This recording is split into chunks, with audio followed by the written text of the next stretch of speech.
नमस्कार, मैं हूं अनुपम कुमार और आप देख रहे हैं हमारा खास कार्यक्रम खबरनामा। बात करेंगे हम देश दुनिया की तमाम बड़ी खबरों की, लेकिन उससे पहले रुक करते हैं आज की सुर्खियों पर। केरल में यूडीएफ की सत्ता वापसी, वीडी सतीशन ने मुख्यमंत्री पद की ली शपथ।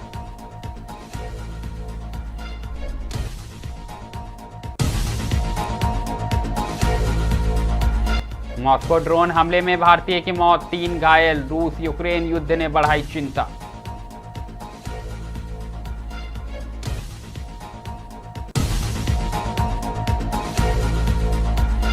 डॉलर के मुकाबले रुपया कमजोर, 100 प्रति डॉलर के रिकॉर्ड निचले स्तर के करीब पहुंचा।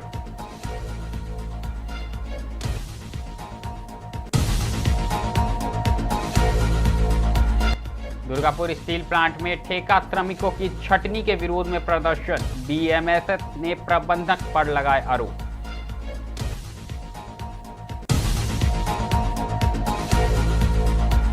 भीषण गर्मी के बीच बदलेगा मौसम, झारखंड में अगले 4 दिनों तक आंधी, ओलावृष्टि और बारिश की चेतावनी।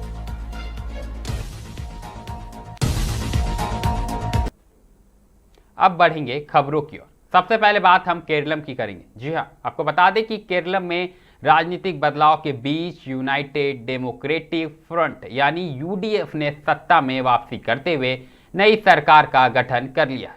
यूडीएफ नेता वीडी सतीशन ने राज्य के नए मुख्यमंत्री के रूप में शपथ लिए। राजधानी तिरुवनंतपुरम में आयोजित भव्य शपथ ग्रहण समारोह में कई वरिष्ठ नेता, सामाजिक कार्यकर्ता और बड़ी संख्या में समर्थक मौजूद रहे।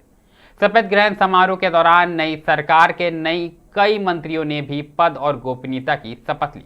यूडीएफ की जीत को राज्य की राजनीति में बड़ा बदलाव माना जा रहा है। चुनाव के दौरान महंगाई, बेरोजगारी, विकास और जनहित के मुद्दे पर प्रमुख रहे नेताओं का कहीं न कहीं जनता ने साथ दिया, जिनके आधार पर गठबंधन ने जनता का समर्थन हासिल किया। मुख्यमंत्री वीडी सतीशन ने शपथ लेने के बाद कहा कि उनकी सरकार पारदर्शिता, विकास और जन कल्याण को प्राथमिकता देगी। जी हां, उन्होंने राज्य में रोजगार, शिक्षा, स्वास्थ्य और बुनियादी सुविधाओं को मजबूत बनाने का भरोसा भी दिलाया। नई सरकार के गठन के साथ ही अब लोगों की नजरें इस बात पर टिकी है कि यूडीएफ अपने चुनावी वादों को कितनी तेजी से जमीन पर उतार पाती है। राजनीतिक विश्लेषकों के अनुसार केरल की नई सरकार के सामने आर्थिक चुनौतियों के साथ विकास कार्यों को गति देने की बड़ी जिम्मेदारी होगी। कुल मिलाकर बात करें तो कहीं न कहीं केरल में सत्ता परिवर्तन के साथ अब नए मुख्यमंत्री ने शपथ ले ली है। अब जनता कहीं न कहीं नए मुख्यमंत्री के योजनाओं का इंतजार कर रही है। अब हम बात करेंगे अंतर्राष्ट्रीय जगत से। जी हां, कहीं ना कहीं अंतर्राष्ट्रीय जगत से भारत के लिए चिंताजनक खबर सामने आई है। दरअसल रसिया के मॉस्को क्षेत्र में यूक्रेन द्वारा किए गए बड़े ड्रोन हमले में एक भारतीय नागरिक की मौत हो गई है, जबकि 3 अन्य भारतीय घायल हो गए। इस हमले के बाद इलाके में अफरा तफरी मच गई और सुरक्षा एजेंसियों ने कई क्षेत्रों में हाई अलर्ट जारी कर दिया है। रूसी अधिकारियों के अनुसार यूक्रेन की ओर से देर रात कई ड्रोन मॉस्को और आसपास के इलाकों की ओर भेजे गए थे। रूस की वायु रक्षा प्रणाली ने अधिकांश ड्रोन को हवा में ही मार गिराया, लेकिन कुछ ड्रोन रिहायशी क्षेत्रों के पास गिरने से विस्फोट हुआ। इसी दौरान भारतीय नागरिक भी इसकी चपेट में आ गए। घायलों को तत्काल स्थानीय अस्पताल में भर्ती कराया गया, जहां उनका इलाज जारी है। भारतीय दूतावास ने घटना पर गहरा दुख जताते हुए प्रभावित परिवारों से संपर्क शुरू कर दिया। विदेश मंत्रालय भी लगातार स्थिति पर नजर बनाए हुए रूस और यूक्रेन के बीच जारी युद्ध के बीच हाल के दिनों में ड्रोन हमलों की घटनाएं तेजी से बढ़ी है। मॉस्को क्षेत्र पर यह हमला सुरक्षा व्यवस्था के लिए बड़ी चुनौती माना जा रहा है। वहीं विदेशों में रह रहे भारतीय नागरिकों की सुरक्षा को लेकर भी अब चिंता बढ़ गई है।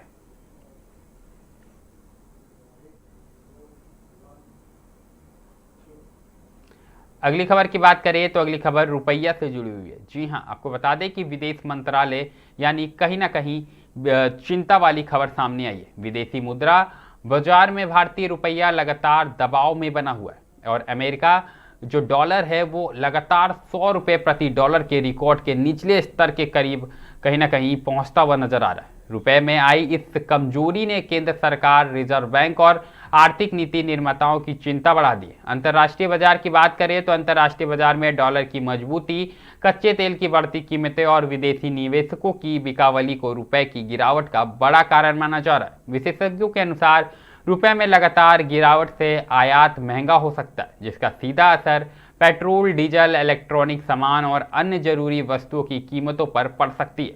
इससे महंगाई बढ़ने की आशंका भी जताई जा रही है। वहीं विदेशों में पढ़ाई करने वाले छात्रों और विदेशी यात्रा करने वाले लोगों को भी कहीं ना कहीं बढ़ते लागत का सामना करना पड़ेगा। रिजर्व बैंक की बात करें तो रिजर्व बैंक स्थिति पर लगातार नजर बनाए हुए और जरूरत पड़ने पर बाजार में हस्तक्षेप कर सकता है। आर्थिक जानकारों का कहना है कि यदि वैश्विक हालात ऐसे ही बने रहे तो रुपए पर दबाव और बढ़ सकता है। हालांकि आईटी और निर्यात क्षेत्र को कमजोर रुपए से कुछ फायदा मिलने की संभावना है, क्योंकि उन्हें डॉलर में अधिक कमाई होती है। कुल मिलाकर बात करें तो कहीं ना कहीं भारत के लिए इस वक्त चिंताजनक खबरें हैं, क्योंकि एक तरफ जहां पश्चिम एशिया में युद्ध का दबाव लगातार बढ़ते जा रहा है, ऐसे में तेल की बढ़ती कीमतों के बाद कहीं ना कहीं रुपए का यूं नीचे लुढ़कना अर्थव्यवस्था के लिए चिंताजनक बात है।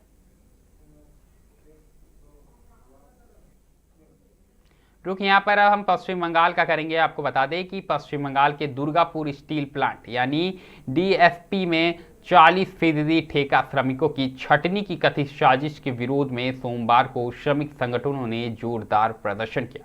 दरअसल सरब बीएमएस भारतीय मजदूर संघ और दुर्गापुर ठेकेदार मजदूर संघ के बैनर तले बड़ी संख्या में मजदूर डीएसपी के मुख्य गेट पर जुटे और प्रबंधन के खिलाफ नारेबाजी करते हुए विरोध जताया। मजदूर संगठनों का आरोप है कि हाल ही में जारी एक नोटिस से यह संकेत मिला कि फैक्ट्री प्रबंधन बड़ी संख्या में संविदा कर्मियों को हटाने की तैयारी कर रहा है। इस खबर के सामने आते ही श्रमिकों में आक्रोश फैल गया और उन्होंने आंदोलन का रास्ता अपनाया।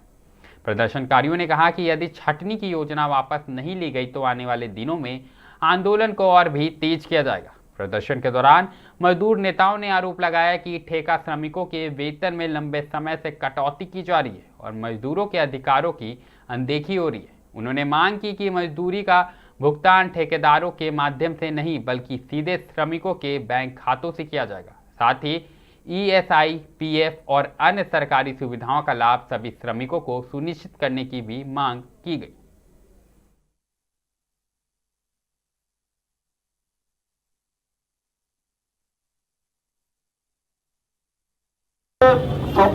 Still federation, steel authority of India আমাদের ফেডারেশন আছে, তার একটা প্রোগ্রাম আজকে আমরা করতে এসেছি। আজকে সব থেকে বড় সমস্যা ছিল, আমি যেহেতু ঠেকা আছি, ঠেকার সব থেকে বড় সমস্যা কি 40% ডিডাকশন দুর্গাপুর স্টিল প্লান্টে হতে যাচ্ছে, এমনি একটা নোটিশ পেয়েছি আমরা। সেই নোটিশের বিরুদ্ধে, ম্যানেজমেন্টের বিরুদ্ধে আমরা এই জমাত করতে এসেছি। रुक यहाँ हम धनबाद का करेंगे। आपको बता दें कि धनबाद के निरसा में तेजी से पांव पसार रहे नशे और ब्राउन शुगर के अवैध कारोबार पर लगाम लगाने के लिए सिवलीबाड़ी उत्तर पंचायत के लोगों ने कमर कस ली। दरअसल युवाओं को बर्बादी से बचाने और समाज में नशा मुक्त बनाने के उद्देश्य से कहीं ना कहीं रविवार को गोसैया मस्जिद के समीप एक बड़ी बैठक का आयोजन किया गया। बैठक में जनप्रतिनिधियों, बुद्धिजीवियों, सामाजिक कार्यकर्ताओं और सैकड़ों ग्रामीणों ने हिस्सा लिया। सभी ने एक स्वर में नशे के खिलाफ निर्णायक लड़ाई का ऐलान किया। इस अवसर पर वक्ताओं ने चिंता जताते हुए कहा कि ब्राउन शुगर का जाल स्कूल कॉलेज के छात्रों तक फैल चुका। इसी को देखते हुए बैठक में सर्वसम्मति से नौजवान एक्शन कमेटी का गठन किया गया। यह कमेटी अब गांव-गांव, गली मोहल्ले में जाकर नशा विरोधी जन जागरण अभियान चलाएगी। नुक्कड़ सभा, रैली और पोस्टर बैनर के माध्यम से युवाओं को नशे के दुष्परिणाम बताए जाएंगे। साथ ही नशा कारोबारियों को चिन्हित कर पुलिस को इसकी सूचना दी जाएगी। आप भी सुनिए लोगों ने क्या कुछ कहा।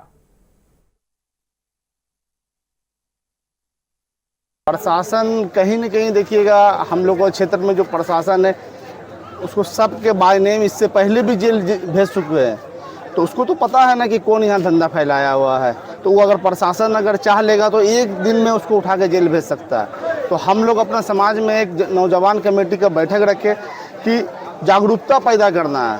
हर एक लड़का अपना काम पहचान लेगा कि हमको नशा को रोकना है तो नशा रुक जाएगा। इसलिए कि प्रशासन और पब्लिक दोनों मिलके ये काम को ख़त्म किया जाए। को सिबलीबारी हो, हिड़बान हो, कंचंडी, आप देखिए ना, आए दिन देखिए नशा के खिलाफ कहूँ ना कहूँ प्रोग्राम। और ये इतना गंदा नशा है जिसको रोकने के लिए हम लोग एक कमेटी बनाए। कमेटी बना के आज सिबलीबारी में रोकेंगे, कल निरसा रोकेंगे, परसों हर एक जगह हम लोग इसको बंद कराना चाहते हैं। एक हफ्ता में आगे कमेटी के सामने सरेंडर हो जाए, और नहीं तो पूरे प्रशासन को लेकर हम लोग उसको जेल भिजवाएंगे।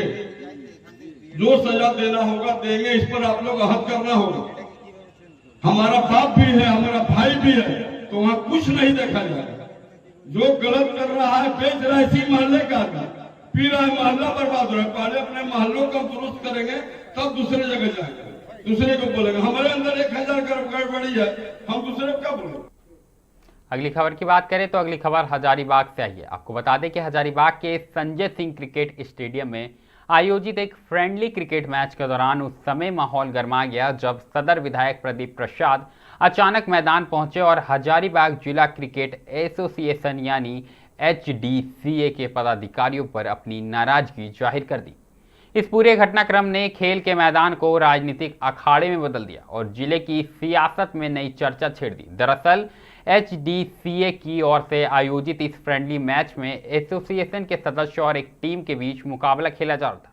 मैच में सांसद मनीष जायसवाल भी खिलाड़ी के तौर पर मौजूद थे, जो HDCA के अध्यक्ष भी है। इसी दौरान विधायक प्रदीप प्रसाद मैदान पहुंचे और HDCA सचिव बंटी तिवारी पर नाराजगी जताई। विधायक ने आरोप लगाया कि एसोसिएशन लगातार उनकी अपेक्षा कर रहा है। उन्होंने कहा कि इससे पहले भी कई आयोजन हुए लेकिन उन्हें कभी आमंत्रित नहीं किया गया।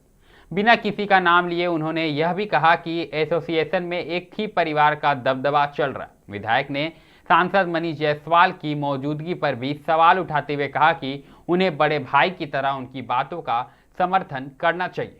प्रदीप प्रसाद ने चेतावनी भरे लफ्जों में कहा कि यदि HDCA का यही रवैया आगे भी जारी रहा तो विधायक होने के नाते वह स्टेडियम में किसी भी मैच का आयोजन की अनुमति नहीं देंगे। आप भी सुनिए विधायक ने क्या कुछ कहा। देखिए, जो क्रिकेट एसोसिएशन हजारीबाग का है वो हमेशा से अपना मनमानी कर रहा है और बार बार खास करके हमको अपमानित करने का कार्य कर रहा है। इससे पहले भी रणजी का मैच हुआ तो प्रोटोकॉल के तहत ही, मान लीजिए विधायक आपको पसंद नहीं है, स्मार्ट विधायक नहीं है, तो एक प्रोटोकॉल के तहत भी आप एक खबर दे सकते थे कि मैच हो रहा है। और आपको बता दूं, मैं लाइफ टाइम मेंबर भी हूं। लाइफ टाइम मेंबर के तहत भी आप एक खबर कर सकते थे। जहां भी मदद का जरूरत होता मैं तो हर समय खड़ा रहा, शुरू से खड़ा रहा हूँ क्रिकेट स्टेडियम के लिए। शुरू से जब स्टेडियम नहीं बना था, जब चारदीवारी नहीं हो रही थी, तो उस समय भी मैं खड़ा था और जो यथासंभव हो सका मदद किया।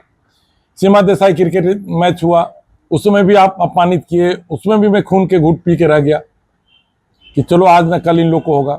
जब इनको जरूरत होती है कि पेपर ब्लॉक लिखाना है, ये मदद का जरूरत है, उसमें प्रदीप प्रसाद विधायक याद आते हैं। ये दिखाना चाहते हैं कि अमीरों का खेल है, सिर्फ बड़े घर के लोग ही क्रिकेट स्टेडियम को चलाएंगे और एक ही परिवार का मोनोपोली चलेगा, एक ही के चाहने वाले लोगों का मोनोपोली चलेगा। ये इनकी मंशा है जो साफ साफ झलकती है। क्रिकेट एसोसिएशन का मतलब ये होना चाहिए कि यहाँ के हजारीबाग के जो आम जन है, जो प्रतिभाशाली प्लेयर है, उसको हम लोग चिन्हित करें और उनको यथासंभव मदद करके आगे लाएं। आज का जो घटना घटा उसके बारे में मैं बता दूं कि मेरा नाम किसको का और जनप्रतिनिधि और लाइफ टाइम मेंबर का एक मैच हो रहा था, उसमें मेरा नाम डाल दिया गया। जब आप नाम डालते हैं किसी का तो उसको पूछना चाहिए कि आपको मैच में प्लेयर है तो आप खेलेंगे कि नहीं खेलेंगे, पूछना चाहिए। ये होना चाहिए कि नहीं होना चाहिए कि अभी हम आपका नाम कैसे डाल सकते। अगली खबर की बात करें तो अगली खबर मौसम से जुड़ी हुई। जी हां, आपको बता दें कि झारखंड में भीषण गर्मी के बीच मौसम ने कहीं ना कहीं अचानक करवट लेने के संकेत दिए। मौसम विभाग की माने तो राज्य के कई जिलों में अगले 3 से 4 दिनों तक तेज आंधी, बारिश और ओलावृष्टि को लेकर अलर्ट जारी किया गया। विभाग के अनुसार राजधानी रांची समेत संथाल परगना के कई इलाकों में मौसम का मिजाज बिगड़ सकता है। मौसम विभाग ने बताया कि राज्य के 11 से 18 जिलों में तेज गर्दन के साथ भारी बारिश होने की संभावना है। इस दौरान 50 से 60 किलोमीटर प्रति घंटे की रफ्तार से तेज हवाएं चल सकती है। कई इलाकों में वज्रपात और ओलावृष्टि की भी आशंका जताई गई है। विशेषज्ञों के अनुसार बंगाल की खाड़ी से आ रही नमी और पश्चिमी विक्षोभ के असर से झारखंड के मौसम में यह बदलाव देखने को मिल रहा है। पिछले कुछ दिनों से भीषण गर्मी और उमस से परेशान लोगों को बारिश से राहत मिलने की उम्मीद है। हालांकि तेज आंधी और बिजली गिरने की घटनाएं परेशानी बढ़ा सकती है। मौसम विभाग ने लोगों को खराब मौसम के दौरान सतर्क रहने की सलाह दी है। किसानों से खेतों में काम करते समय सावधानी बरतने और खुले स्थानों पर नहीं रुकने को कहा गया है। वहीं तेज हवा और बारिश को देखते हुए प्रशासन को भी अलर्ट मोड पर रखा गया है। कहीं ना कहीं अगर हम बात करें तो राज्य के कई जिलों में तापमान लगातार 40 डिग्री सेल्सियस के आसपास बना हुआ था, लेकिन अब मौसम में बदलाव के कारण तापमान में गिरावट आने की संभावना जताई जा रही। बारिश और तेज हवाओं से लोगों को गर्मी से राहत मिलने की उम्मीद है।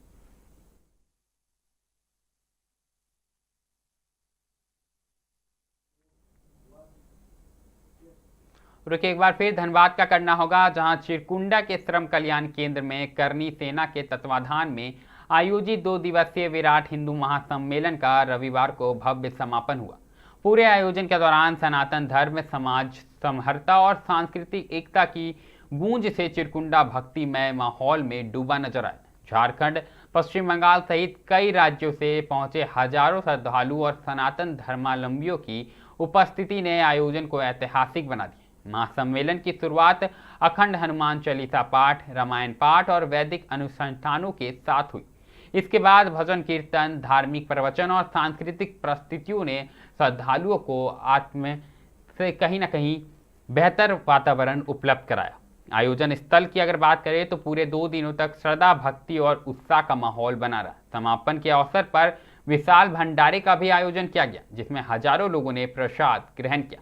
इस दौरान करनी सेना के अंतर्राष्ट्रीय अध्यक्ष सूरजपाल सिंह अब्बू ने अपने संबोधन में कहा कि जब जब सनातन समाज संगठित हुआ है, तब तब विरोधी ताकतों की नींव ही ली है। उन्होंने देश भर में हिंदू समाज की एकता और जागरूकता को समय की सबसे बड़ी जरूरत बताया। आप भी सुनिए उन्होंने क्या कुछ कहा। ये करनी सेना जातीय संगठन नहीं है, ये सर्व समाज को, सब जातियों को साथ लेकर चलता है। यहाँ पर इस विधानसभा में खास तौर पर मैं कहना चाह रहा हूँ, यहाँ पर जिस प्रकार से कुछ मजहबी लोग यहाँ पर लव जिहाद को बढ़ावा दे रहे हैं, घुसपैठियों को अपने घरों में शरण दे रहे हैं, और जिनके कारण इस क्षेत्र का माहौल ख़राब हो रहा है और पूरे झारखंड का माहौल ख़राब हो रहा है। अभी ताज़ा पश्चिम बंगाल के अंदर आपने देखा है, SIR के अंदर लाखों वोट काट दी गई, परंतु यहाँ पर भी मुख्यमंत्री जी को चुनाव आयोग से अनुरोध करके बाहरी घुसपैठियों को यहाँ से निकालना चाहिए। हम तो एक बात कहते हैं, ये लोग 12 बच्चे पैदा करें, 16 करें, हमें कोई फ़र्क नहीं पड़ते हैं, कोई फ़र्क नहीं पड़ता, परंतु हम चाहते हैं देश की जो स्थिति है, देश का प्रधानमंत्री आपके लिए लड़ रहा है, देश का प्रधानमंत्री यहाँ की गरीबी और ना बढ़े उसकी चिंता कर रहा है, और आप बच्चों पे बच्चा पैदा कर रहे हैं, लव जिहाद फैला रहे हैं, धर्मांतरण कर रहे हैं। यहाँ पर जो ईसाइयत जिस प्रकार से झारखंड के अंदर पिछले वर्षों से अब और अधिक हुई है, मैं माननीय मुख्यमंत्री महोदय से कहूँगा कि धर्मांतरण को रोकें। करनी सेना फिर घर में घुस कर निकाल कर इलाज करें। खबरनामा में अभी के लिए फिलहाल इतना ही। ऐसे ही देश दुनिया की तमाम बड़ी खबरों से हम आपको अवगत कराते रहेंगे। कहीं मत जाइएगा, बने रहें मिरर मीडिया के साथ।